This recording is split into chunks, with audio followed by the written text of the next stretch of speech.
ನಮಸ್ಕಾರ travellers, welcome back. ನಿಮಗೆ ಈ ವಿಡಿಯೋದಲ್ಲಿ ತುಂಬಾ ಇಂಟ್ರೆಸ್ಟಿಂಗ್ ಆಗಿರುವಂತಹ ಸ್ಪಿರಿಚುವಲ್ ಟ್ರಿಪ್ಗೆ ಕರ್ಕೊಂಡು ಹೋಗ್ತೀವಿ. ನಾವಂತೂ ನಮ್ಮ ಇಡೀ ದಿನದ ಬ್ಯುಸಿ ಶೆಡ್ಯೂಲಲ್ಲಿ ಆ ಸ್ಪಿರಿಚುಯಾಲಿಟಿ ಅನ್ನೋದು ತುಂಬಾ ಕಡಿಮೆ ಆಗ್ತದೆ. ಸೊ ಅದರಿಂದ ನಾವು ಒಂದು ಸ್ಪಿರಿಚುವಲ್ ಟ್ರಿಪ್ ಮಾಡಿ ಒಂದು ಸ್ವಲ್ಪ ಭಕ್ತಿ ಎಲ್ಲನೂ ಇಂಪ್ರೂವ್ ಮಾಡೋಣ ಅಂತ ಅಂದ್ಬಿಟ್ಟು ಈ ಟ್ರಿಪ್ ಮಾಡಿದ್ವಿ. ಭಾರತದಲ್ಲಿ ಒಟ್ಟು 12 ಜ್ಯೋತಿರ್ಲಿಂಗಗಳಿದ್ದಾವೆ. ಸೊ ಆ 12 ಜ್ಯೋತಿರ್ಲಿಂಗದಲ್ಲಿ ನಾವು ಈ ಟ್ರಿಪ್ಪಲ್ಲಿ ನಿಮಗೆ 5 ಜ್ಯೋತಿರ್ಲಿಂಗಗಳನ್ನು ತೋರಿಸಿ ಹಾಗೂ ಅದರ ದರ್ಶನ ಆಮೇಲೆ ಆ ಭೋಲೆನಾಥನ ಒಂದು ಅನುಗ್ರಹ ಪಡಿಸುವಂಥ ವಿಚಾರದಲ್ಲಿ ಈ ಟ್ರಿಪ್ಪನ್ನು ಕೈಗೊಳ್ತಾ ಇದ್ದೀವಿ. ಇನ್ನೊಂದು ವಿಶೇಷ ಏನಂತಂದರೆ, ನಾವು ಈ ಟ್ರಿಪ್ನ ನಮ್ಮ ಫ್ಯಾಮಿಲಿ ಜೊತೆ ಹೋಗ್ತಾ ಇದ್ದೀವಿ.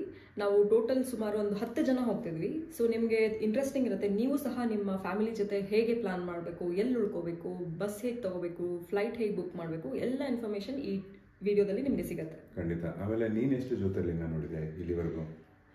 ನಾನು 5 ನೋಡಿದ್ದೀನಿ. ನೀನೆಷ್ಟು ನೋಡಿದೆ? ನಂದು 7 ನೋಡಿದ್ದೀನಿ. ಆಮೇಲೆ ನಮ್ಮ ಮಗಳು 2 ಆಗುತ್ತೆ. ಓಕೆ. ಸೊ ನಮ್ಮದು ಪ್ರಯತ್ನ ಏನು ಅಂದರೆ, ಆ ಭೋಲೆನಾಥನ ಆಶೀರ್ವಾದ ನಮ್ಮಲ್ಲಿದ್ದರೆ 12 ಜ್ಯೋತಿರ್ಲಿಂಗಗಳನ್ನು ಈ ವರ್ಷದಲ್ಲಿ ನಾವು ಮುಗಿಸ್ಬೇಕು ಅನ್ನೋ ಒಂದು ಸಂಕಲ್ಪ ಇದೆ. ನೋಡೋಣ, ಭೋಲೆನಾಥನ ಆಶೀರ್ವಾದ ಇದ್ದರೆ ಖಂಡಿತ ಮುಗಿಸ್ತೀವಿ. ಸೊ ಈ 12 ಜ್ಯೋತಿರ್ಲಿಂಗ, ಒಂದೊಂದು ಜ್ಯೋತಿರ್ಲಿಂಗನೂ ತುಂಬಾ ಸ್ಪೆಷಲ್ ಇದೆ ಆ್ಯಂಡ್ ಒಂದೊಂದು ಬ್ಯೂಟಿಫುಲ್ ಆಗಿರುವಂತಹ ಜಾಗಗಳಲ್ಲಿದೆ. ಈ 12 ಜ್ಯೋತಿರ್ಲಿಂಗ ಹೆಸರನ್ನ ಸುನಿಲ್ ಹೇಳ್ತಾನ ನೋಡೋಣ. ಓಕೆ, ಟ್ರೈ ಮಾಡ್ತೀನಿ.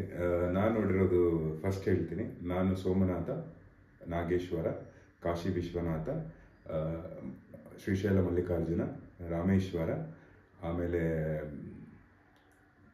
ಇವಾಗ ನಾವು ಹೋಗ್ತಾ ಇರೋದು 5 ಜ್ಯೋತಿರ್ಲಿಂಗಗಳು ಬಂದು ಭೀಮಾಶಂಕರ, ತ್ರಿಯಂಬಕೇಶ್ವರ, ಆಮೇಲೆ ಕೃಷ್ಣೇಶ್ವರ, ಉಜ್ಜೈನ್ ಮಹಾಕಾಲೇಶ್ವರ, ಆಮೇಲೆ ಓಂಕಾರೇಶ್ವರ, ಆಮೇಲೆ ಇನ್ನೊಂದು ಬಂದು ಬೇಜನಾಥೇಶ್ವರ, ಜಾರ್ಖಂಡಲ್ಲಿರೋದು. ಇನ್ನೊಂದು ಯಾವ್ದು ಮಿಸ್ ಮಾಡಿದೆ? ರಾಮೇಶ್ವರ ಹೇಳ. ಹಾಂ, ಇನ್ನೊಂದು ಕೇದಾರ್ ಹೇಳಿ. ಕೇದಾರು, ಹೌದು, ಖಂಡಿತ ಕೇದಾರು ಹೋಗಿದ್ದೀನಿ ನಾನು. So total 12 ಜ್ಯೋತಿರ್ಲಿಂಗಗಳಿದೆ. ಆಮೇಲೆ ಒಂದು ಆತ್ಮಲಿಂಗ ಇದೆ, ಅದು ಯಾವುದು ಅನ್ನೋದು ನೀವು ಕಮೆಂಟಲ್ಲಿ ಹಾಕಿ.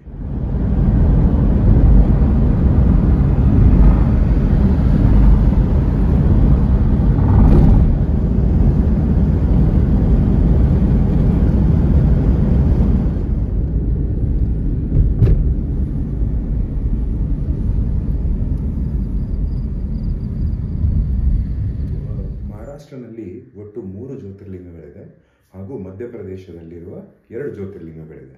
ಈ 2 ರಾಜ್ಯಗಳ 5 ಜ್ಯೋತಿರ್ಲಿಂಗಗಳ ಟ್ರಿಪ್ಪನ್ನು ನಾವು ಈ ಸತಿ ಮಾಡ್ತಾ ಇದ್ದೀವಿ. ನಾವೇನು ಮಾಡಿದ್ವಿ, ಬೆಂಗಳೂರಿನಿಂದ ಪುಣೆಗೆ ಫಸ್ಟ್ ಫ್ಲೈಟ್ ತೊಗೊಂಡ್ವಿ. ಸೊ ಬೆಂಗಳೂರಿನಿಂದ ಪುಣೆಗೆ ಟ್ರೈನ್ ಸಹ ಇದೆ. ಟ್ರೈನ್ ಬೇಕಾದ್ರೂ ತಗೋಬೋದು.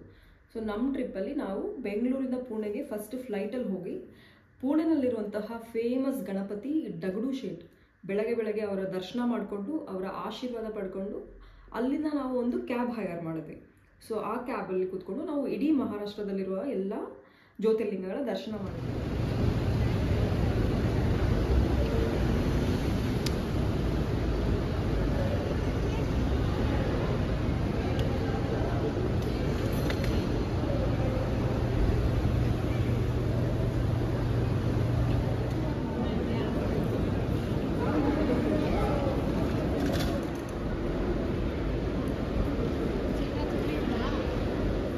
ಇಂದ ನಮ್ಮ ಈ ಪಯಣ ಶುರು. ಚಲೋ ಓಡ್ತಿದ್ದೀರಾ?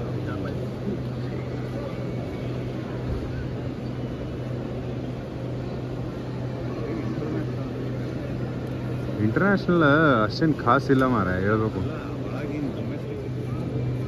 ಕ್ರಿಸ್ಮಸ್ ತಾತ ಇದು ಬ್ಯಾಂಕಾಕ್ ಹೋಗಿಲ್ಲನೇ ಇದೆ.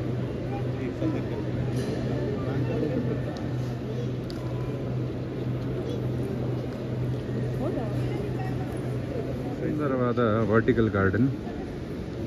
ಇಲ್ಲಿ ಬಂದಾಗ ನೀವು ಯಾವುದೋ ಒಂದು ಒಳ್ಳೆಯ ಆಕ್ಸಿಜನ್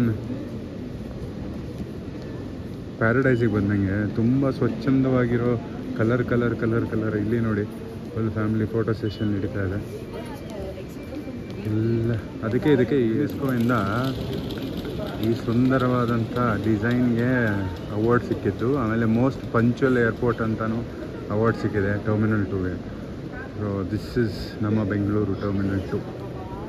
ಇವಾಗ ಎಂಟ್ರ್ ಆದ್ವಿ, ಇಲ್ಲಿಂದ ಇನ್ನೂ ತೋರಿಸ್ತಾ ಇದ್ದೀವಿ. ಇವಾಗ ಎಂಟ್ರ್ ಆಗಿದ್ದೀವಿ.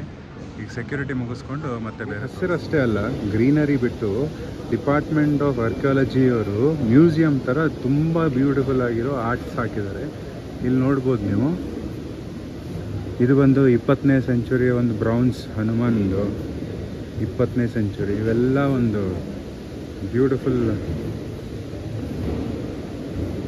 ಇದೇ ಥರ ತುಂಬ ಕಡೆ ಸ್ಟಾಪ್ಸ್ಗಳನ್ನು ಮಾಡಿ ಈ ಥರ ಬ್ಯೂಟಿಫುಲ್ ಬ್ರೌನ್ಸು, ಆಮೇಲೆ ಎಲ್ಲ ಬ್ರೌನ್ಸದ್ದಿದೆ. ಇನ್ಫಾರ್ಮೇಷನ್ ಇದು ಗಿಡದ ಬಗ್ಗೆ ಯಾವ ಗಿಡ ಏನು ಡೀಟೇಲ್ಸು ಸ್ಕ್ಯಾನ್ ಮಾಡಿಬಿಟ್ಟು ನೋಡ್ಬೋದು ನೀವು.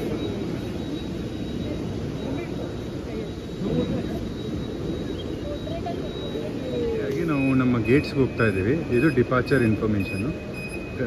ಎಲ್ಲ ಡೀಟೇಲ್ಡಾಗಿ ಫ್ಲೈಟು ಕರೆಕ್ಟ್ ಆಗಿದೆಯಾ, ಡಿಲೇ ಆಗಿದೆಯಾ, ಬೋರ್ಡಿಂಗ್ ಆಗ್ತಾ ಇದೆ, ಅದೆಲ್ಲ ತಿಳ್ಕೊಂಡು ಹೋಗ್ಬೋದು. ಫುಲ್ಲು ಹಾರ್ಡ್ ರಾಕ್ ಕ್ಯಾಫೆ ಎಲ್ಲ ಬಂದಿದೆ, ಓಪನ್ ಆಗಿದೆ ಒಳಗಡೆ. ನಮ್ಮದು ಗೇಟ್ ನಂಬರ್ ಬಂದು D8. ಸೊ ಹಾರ್ಡ್ ರಾಕ್ ಕೆಫೆನಲ್ಲಿ ನೀವೇನಾದರೂ ಟೈಮ್ ಬಂದಾಗ ಆರಾಮಾಗಿ ಚಿಲ್ ಮಾಡಿ ಹೋಗ್ಬೋದು. ಇಲ್ಲಿ ಗೇಟ್ಸ್.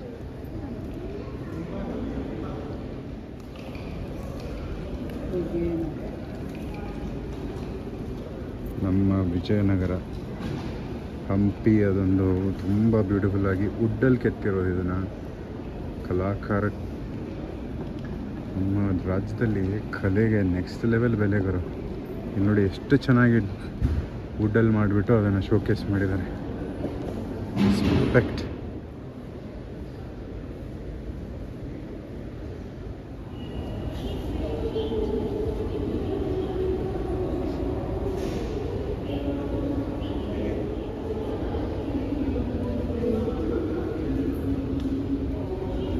ಇವ್ರು ಹೋಗ್ತಾ ಇದ್ದಾರೆ. ನಮಸ್ತೆ ಮೇಡಮ್. ನಮಸ್ತೆ.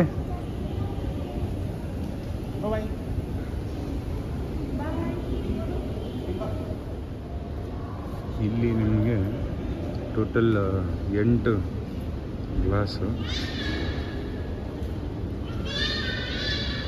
ಇಲ್ಲಿ ನೋಡಿ, ಒಂದು ಸಿಂಗಲ್ ಪೇಂಟಿಂಗ್.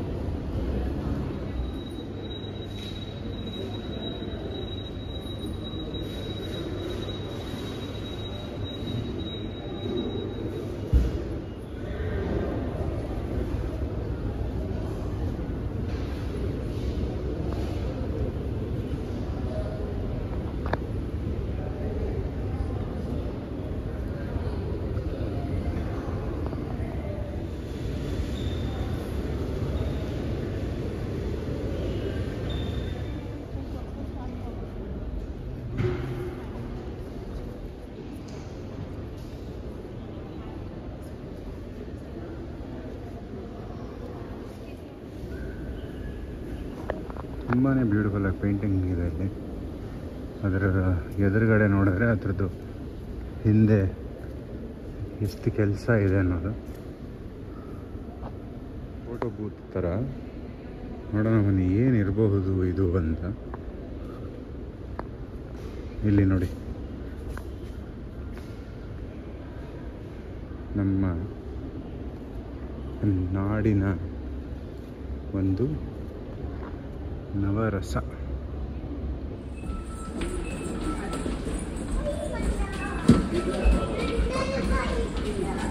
ನಮ್ಮ ಟ್ರಿಪ್ ಇವಾಗಿಂದ ಶುರು. ಪುಣೆ ಇಂಟರ್ನ್ಯಾಷನಲ್ ಏರ್ಪೋರ್ಟಿಗೆ ಬಂದ್ವಿ. ಪುಣೆನಲ್ಲೂ ಇದು ಇಂಟರ್ನ್ಯಾಷನಲ್ ಏರ್ಪೋರ್ಟ್. ಬನ್ನಿ ನೋಡೋಣ ಏನಿದೆ ಏರ್ಪೋರ್ಟ್ ಅಂತ. ಇಲ್ಲಿಂದ ಹೊರಗಡೆ ಹೋಗಿ ನಮ್ಮ ಕ್ಯಾಬ್ ವೆಯ್ಟ್ ಮಾಡ್ತಾ ಇದೆ. ಫ್ಯಾಮ್ಲಿ ಕರ್ಕೊಂಡು ಬರ್ತಾ ಇದ್ದೀವಿ. ಅದಕ್ಕೆ ಒಂದು 6+1 ಕ್ಯಾಬ್ ಮಾಡಿದ್ದೀವಿ. ಸೊ ಬನ್ನಿ, ಇಲ್ಲಿಂದ ನಾವು ಎಲ್ಲಿಗೆ ಹೋಗ್ತೀವಿ, ಪುಣೆ ಏರ್ಪೋರ್ಟ್ ಏನು ಅಂತ. ಇಲ್ಲಿ ನೀವು ನೋಡ್ತಾ ಇರೋದು ಆಲ್ ಅರೈವಲ್. ಅಂದರೆ ನಾವು ಬಂದಿದ್ದು ಅರೈವಲ್ಲು. ಇಮಿಗ್ರೇಷನ್ಸ್ ಆ್ಯಂಡ್ ಕಸ್ಟಮ್ಸ್ ಅಂತೆ. ಬೇರೆ ದೇಶದಿಂದ ಬಂದಾಗ ನೀವು ಇಮಿಗ್ರೇಷನ್ನು ಮುಗಿಸ್ಕೊಂಡು ನಿಮ್ಮ ಪಾಸ್ಪೋರ್ಟ್ ಮೇಲೆ ಸೀಲ್ ಹೊಡಿಸ್ಕೊಂಡು ಆಮೇಲೆ ಮನೆಗೆ ಹೋಗಬೇಕು. ಇದು ಇಂಟರ್ನ್ಯಾಷನಲ್ ಏರ್ಪೋರ್ಟಲ್ಲಿ ನೋಡ್ಬೋದು ನೀವು. ಇಲ್ಲಿ ಚಕ್ಕಡಿ ಗಾಡಿ ಬಂಡಿ. ಇದು ಬಂದ್ಬಿಟ್ಟು ಇಮಿಗ್ರೇಷನ್ದು. ಇಲ್ಲಿ ಕನ್ವೇಯರ್ ಬೆಲ್ಟಲ್ಲಿ ನಮ್ಮದು ಲಗೇಜ್ ತೊಗೊಂಡು ಹೊರಗಡೆ ಹೋಗೋಣ. ಇಲ್ಲಿ ಬಂದಿರುತ್ತೆ. ಚಿಕ್ಕದಿದೆ ಏರ್ಪೋರ್ಟು, ಅಷ್ಟು ದೊಡ್ಡದೇನಿಲ್ಲ, ಬಟ್ ತುಂಬ ಓಲ್ಡ್ ಏರ್ಪೋರ್ಟಲ್ಲಿ ಹೊರಗಡೆ ಬಂದಿದ್ದೀವಿ. ತುಂಬ ಚಳಿ ಇದೆ ಇಲ್ಲಿ, 15-14 ಡಿಗ್ರಿ ರೂಮ್ ಅಂತ ಚಳಿ ಮಾಡ್ತಾ ಇರೋದು. ನೀವು ಪೂನಾ ಅಂತಾರಾಷ್ಟ್ರೀಯ ವಿಮಾನ ನಿಲ್ದಾಣದ arrival. Family ready, Appu ready.